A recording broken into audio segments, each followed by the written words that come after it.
Hi everyone, welcome to day 4 of target UPSC prelims 2024। आज हम लोग करने वाले हैं current affairs based MCQs from today's current affairs and also from past few months. तो चलिए शुरुआत करते हैं आज के क्वेश्चन सीरीज की। तो जैसा कि आप दोस्तों जानते हैं कि ये हम लोग रोज 8 बजे कर रहे हैं based on latest pattern and it will run on, ये जो सीरीज है ये 20 मई 2024 तक चलेगी and compilation at the end of the month भी शेयर करूंगा, बस डेली भी आपके साथ मैं इसको शेयर कर रहा हूं and this will help you in building your analytical ability and also help you in the NAAC of solving prelims question. उसके अलावा कल मेंस के रिजल्ट आए हैं। जैसा कि दोस्तों आप जानते हैं कि मैं कुछ पर्सनलाइज ग्रुप ऑफ स्टूडेंट्स को मेंटोर कर रहा हूं, तो अगर आप भी इंटरेस्टेड हैं, प्रीलिम्स की मेंटरशिप अभी मैंने ओपन की हुई है, प्लस प्रीलिम्स एंड मेंस की मेंटरशिप भी है।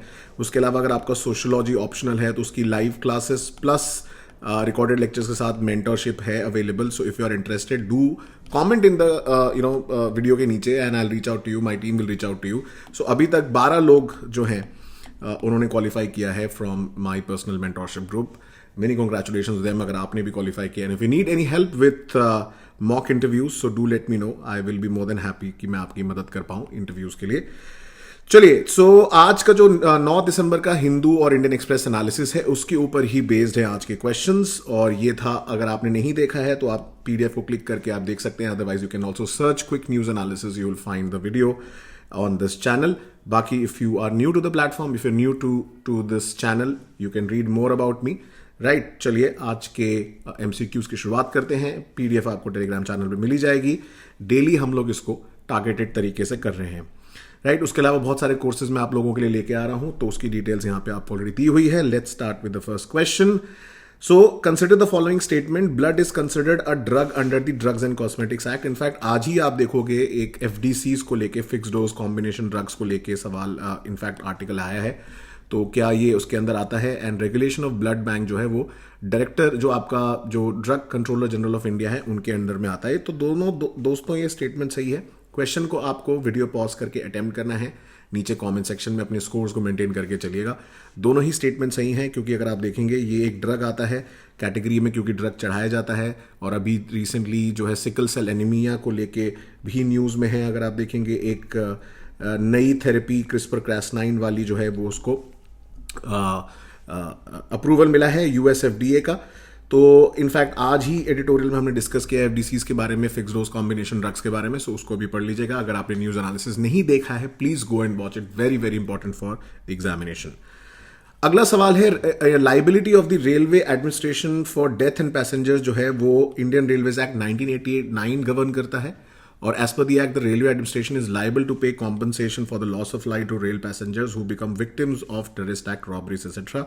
सो दोस्तों अगर आप देखेंगे ये एक्चुअली में दोनों ही स्टेटमेंट सही हैं। Section 124 of the railway act deal करता है इससे रिलेटेड, कौन कौन से इंसिडेंट्स कवर होते हैं, वो सारी चीज़ें यहाँ पे मेंशन्ड है। 1944 से इसमें कॉम्पनसेशन और बोनाफाइड रेल पैसेंजर्स जो untoward incidents like terrorist act, violent act पहले नहीं था इंक्लूडेड, इसको बाद में इंक्लूड किया गया है। सो दोनों ही एस्पेक्ट्स दोस्तों कवर है। रिसेंटली रेलवेज की काफ़ी सारी न्यूज़ जो है इंपॉर्टेंट थी, तो उससे रिलेटेड भी ये सवाल काफ़ी ज़्यादा इंपॉर्टेंट है।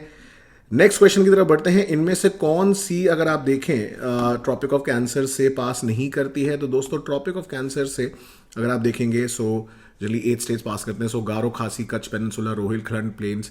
तो अगर आप देखेंगे सो रोहिलखंड जो है थोड़ा अलग है, तो इसको अगर आप एलिमिनेट भी कर देंगे तो भी आपको आंसर मिल सकता है। So you can just eliminate and you get the answer as D. So आप देखेंगे रोहिलखंड यहाँ पे है, राइट, एंड बाकी ये ट्रॉपिक ऑफ कैंसर है, यहाँ से जा रहा है। So 2 and 4 is Kutch peninsula and Mizo hills. Garo, Khasi, Jaintia थोड़ा सा अलग है। नीचे अगर आप देखेंगे गारो, खासी, जयंतिया यहाँ पे पढ़ते हैं और ये थोड़ा नीचे की तरफ आ जाता है, राइट। तो ये प्रीलिम्स के लिए अगेन वेरी वेरी इंपॉर्टेंट है। मैपिंग, इंडियन ज्योग्राफी के सवाल ध्यान रखिएगा इन सब चीज़ों का। अगले सवाल की तरफ बढ़ते हैं दोस्तों। R21 मैट्रिक्स, ठीक है, ये रिसेंटली न्यूज़ में था। क्या है ये R21 matrix? Black hole vaccine malware. So ये एक वैक्सीन है जो मलेरिया के लिए अप्रूवल मिला है दोस्तों। ये इस वजह से न्यूज़ में आई है। हमने इसको अपने न्यूज़ एनालिसिस में दोस्तों कवर किया था। अगर आपने नहीं देखा है तो प्लीज़ जाके इसको ज़रूर देखें। हमने काफ़ी डिटेल में इसके बारे में बात करी है। WHO के रिकमेंडेशन के बेसिस पे थी। सेकेंड मलेरिया वैक्सीन है, developed by university of Oxford and serum institute of India. And India में आप देखोगे काफ़ी ज़्यादा वर्ल्ड का one of the largest burden है मलेरिया केसेस का, बट धीमे धीमे जो है India has been successful in reducing the burden and decline हुआ है मोर्टेलिटी रेट में और केसेस में भी पाया गया है।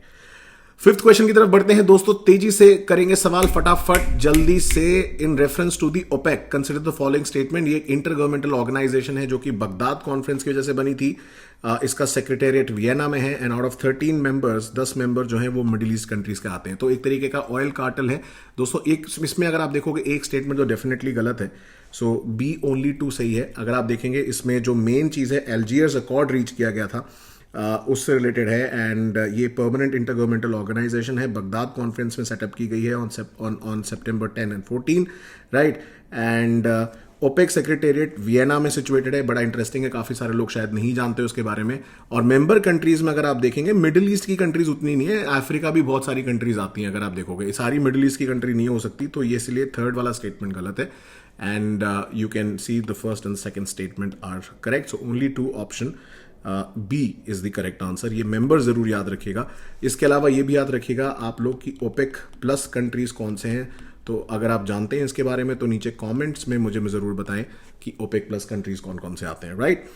Moving on to the next question, which of the following established for the first time a global goal and adoption framework to enhance the adaptive capability or capacity of strengthening resilience and reducing vulnerability for climate change?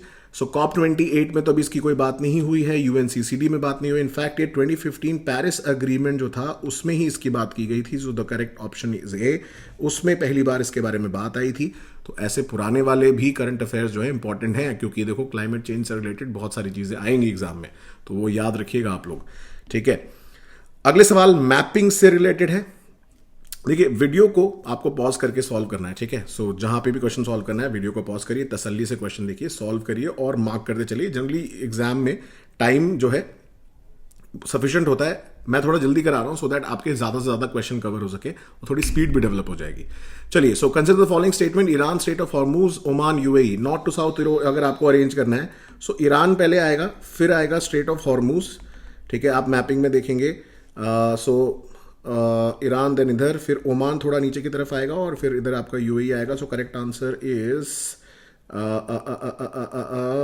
आपका आना चाहिए C, 1 2 3 4। So Iran, then strait of Hormuz, then Oman, Musandam peninsula and then आपका आ जाएगा United Arab Emirates. So north से south ऑफ जाएंगे तो ये रहेगा। बहुत सारे लोग ओमान को नीचे कर सकते हैं, बट ओमान की टेरिटरी है मुसद्दम पेनिनसुला, इसको भूलिएगा मत, एग्जाम के लिए इंपॉर्टेंट है, ठीक है। State of Hormuz, Persian gulf, states क्या होते हैं, इस्तमस क्या होते हैं, पर्शियन गल्फ को गल्फ ऑफ ओमान से कौन कनेक्ट करता है, एटसेट्रा एटसेट्रा।